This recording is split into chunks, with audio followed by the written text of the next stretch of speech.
Hello hi friends, ఈ match Rangapuram మరియు కొంతలపాడుకు మధ్య జరిగింది ఫ్రెండ్స్. మ్యాచ్ చాలా ఇంట్రెస్ట్గా ఉంది.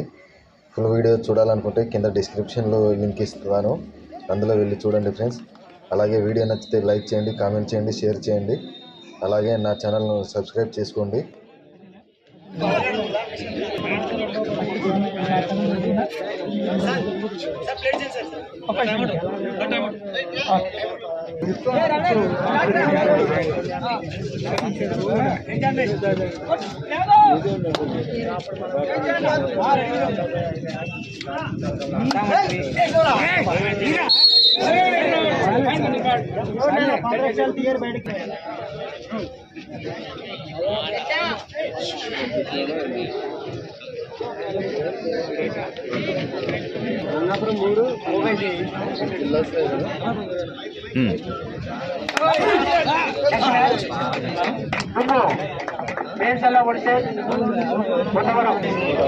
सेकंड सेमीफाइनल में बुधवार